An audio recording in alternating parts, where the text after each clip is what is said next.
Olá pessoal, vamos aqui para a sexta aula do curso de C e nessa aula a gente vai falar um pouco sobre estrutura condicional, mais especificamente a estrutura if-else, ou seja, a estrutura se então.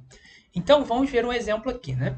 Então aqui dentro da nossa função principal, né, onde a gente vai colocar o nosso código, a gente está definindo uma variável x inteira com valor 9 e eu estou utilizando esse if-else. Então basicamente a ideia do if-else é o seguinte, ele está falando aqui, se essa condição for verdadeira, printa alguma coisa. Faça essa parte do código.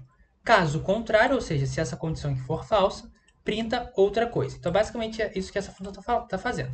Então, nesse if, a gente vai ter que colocar a condição entre parênteses dessa forma e o código entre chaves. Né? E depois no else a mesma coisa, o código vai estar aqui entre chaves. E aqui a gente tem esses novos operadores, né, que a gente ainda não viu, que são os operadores relacionais. Que são quem? O operador maior ou igual, o operador menor ou igual, o igual, né, lembrando aqui, tomando cuidado que o igual são dois sinais de iguais, né, que um sinal de igual é de atribuição na variável, né, como a gente usou aqui em cima, e a gente tem o sinal de diferente. Diferente é essa exclamação igual. Né? Então esse é o sinal de diferente. Aqui então a gente tem, olha, se x maior ou igual que 7, printa aprovado, se não, printa reprovado. Como o nosso x aqui está 9, a gente espera que, rodando esse código, ele apareça aprovado. A pessoa tirou 9, maior do que 7, então ela vai dar aprovado. Mas se a gente coloca aqui, por exemplo, 5, é esperado que apareça o reprovado. Né? Então, com esse comando de if else, a gente consegue fazer esse tipo de análise. Agora vamos ver, eu vou deixar 9 aqui, por exemplo, vamos ver um outro código, né? Então vamos para o nosso segundo código, né? Nesse segundo código, a gente está colocando aqui, além desse if-else, a gente também pode colocar o else-if, que é o quê? No if a gente vai colocar a condição, se aquela condição for verdadeira, ele vai executar, e no else-if é o se não se. Então é uma outra condição que a gente pode colocar. Então se no if a condição for falsa, ele vai verificar nesse else-if, e se nesse else-if a condição for verdadeira, ele vai executar esse código dessa parte, else-if. Então vamos lá. Aqui a gente tem um exemplo, né? Nesse exemplo a gente está utilizando operadores lógicos. Esses operadores lógicos são quem? São o e, ou e a negação.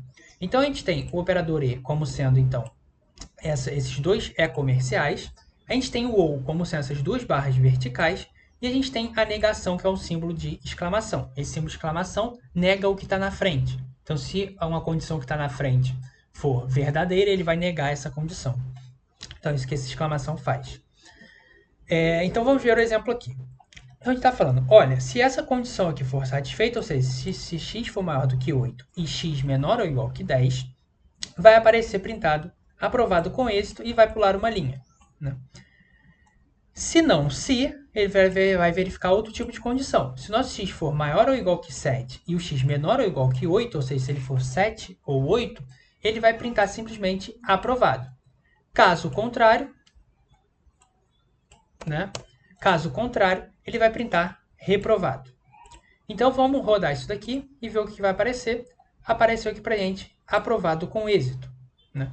Então a gente vai ter esse aprovado com êxito. Por quê? Porque o nosso x está como sendo 9. Então 9 está entrando nessa primeira condição aqui.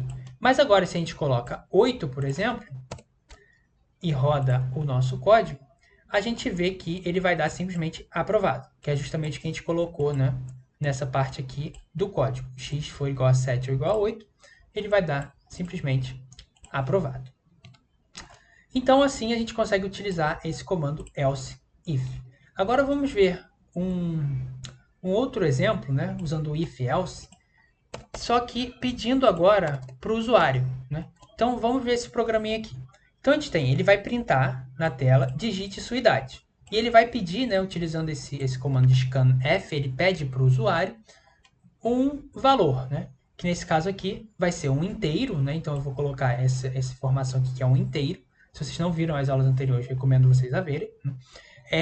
E eu vou passar então essa posição na memória de idade, né? Então onde está a idade, que basicamente ele vai ler essa idade e armazenar nessa variável que eu chamei de idade. Né? E depois ele vai verificar, se a idade for maior ou igual que 18, ele vai printar maior de idade. Caso contrário, ele vai printar menor de idade. Então vamos ver aqui, a A gente coloca esse programa para rodar. Eu vou digite sua idade. Eu vou colocar 10. Ele vai dar menor de idade. Agora, se a gente roda aqui esse programa de novo e digita 52, por exemplo, ele vai aparecer maior de idade. Então, dessa forma, a gente consegue trabalhar com esses comandos if, else e também com o else if.